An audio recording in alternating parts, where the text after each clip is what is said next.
like I thought it would be. It's got a leaf in it too, so it's like a mojito.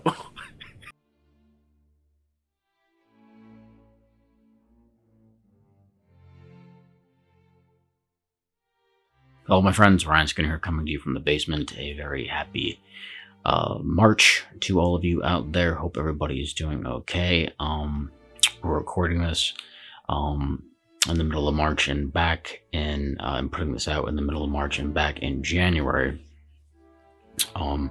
We did the Fitzhugh Files last episode, the last chapter, chapter 12. We dropped in mid-January, basically. We did a live stream that night, and then at the end we dropped chapter 12, the last chapter, and thought I would just take a few minutes, and like we do with a lot of stuff, whether it's the past volumes, Years of the Falls Chronicles, Potato Town, just kind of break down a little bit some of the thoughts and kind of the story and the intent of some of these shows. You know, I try to build the Falls universe like you would see with Star Trek or Star Wars or the Marvel universe in a very kind of grounded mockumentary, documentary way. So you follow different characters, there's different shows, there's different storylines, all kind of interconnected. And it was fun with the Fitzhugh Files because Potato Town is very much, while it is connected, obviously, in a lot of respects, it's for various reasons kind of its own thing. When we did the 3 seasons of Potato Town, Fitzhugh Files, a little more connected to current fall stuff in terms of the Chronicles and past volumes, obviously. So it kind of helped us build out the universe a little more and hit home like this is a universe. There's different shows that we're going to be doing, different characters that we follow in different storylines. But Joseph Fitzhugh, played by James Corbett, who was tremendous, was in such a weird state in terms of his character, because he went from volume 1 being such a full of life, over the top, bombastic and very pompous guy to being this very closed off, humbled, afraid, and now kind of not willing to take chances on himself guy, where before he would take every chance he could. The anxiety just coats you like honey, and it just chokes you out, and you can't think. It's just a constant metallic bile taste that you can't wash out. It fucks with everything. Everything. To me, the story got interesting when I realized this wasn't just about Joseph. Joseph was obviously a big part of it, and probably the main part of it, but it was about all these other characters, and in particular Matthew.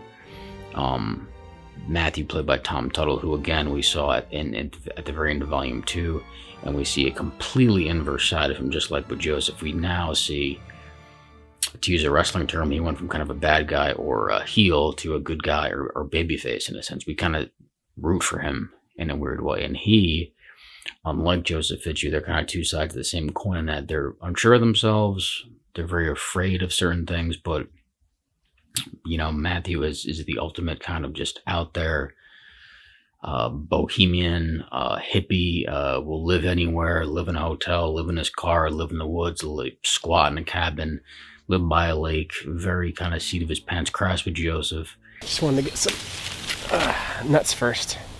It's always good to have these and keep in your pocket for a snack. You saw Matthew, the entire kind of arc, his whole arc, you know, was really just being out there all the time and being the exact opposite. And the way they kind of move is almost kind of like a helix, where Joseph finally makes this choice to leave and to get out there and just make that first step towards changing. Panama, Panama, Eddie Van Halen, rest in peace. And Matthew, in a sense, finally makes a step towards maybe finding some type of home. There's that scene with him and Zetcher where they look at the bird's nest right before they start in the last chapter, and it's about, he has this realization about making the nest and not leaving the nest, and it's more of like, hey, like maybe it's time to to find something here that's a little more stable, not just kind of be all over the place. And it's not like, he was necessarily, when we spent time with Matthew, traveling all over the world necessarily, but he was, he was a little bit of a nomad still. He did spend a lot of time at the lake, obviously, but there was a nomad, bohemian kind of on the run vibe to his character. So when he was able to kind of have that realization of like, it's time to make a nest and make a home for not just myself, but for other people. That was similar to what Joseph kind of experienced, and that Joseph knows now, like, hey, it's about helping other people and knowing you need help from other people to accomplish stuff. So that was similar, but it was very much also the opposite in that, hey, I need to go out into the world now and live with Joseph. And with Matthew was, I need to now maybe focus more on building some type of home and structure. Well, I think you just need to just chill the fuck out, man. Just take a drive, relax, watch some Star Trek Voyager or something. And again, shout out to all these actors. James Corbett, Tom Tuttle, Naya, who played Claudia, Junior, Jared Barnes, Chad Byrne, Chris, Chelsea Bowles, who plays Zetra, Lawrence Kay played Chris, who was tremendous and a huge part of the show as well. Love you guys. They will return. They will show up again in some form in the future. At least a few of them, well, maybe all of them. Operation Zap / Operation Panama will continue inside the Falls universe. I love you. Please subscribe. YouTube.com / The Falls series. We'll be chatting soon.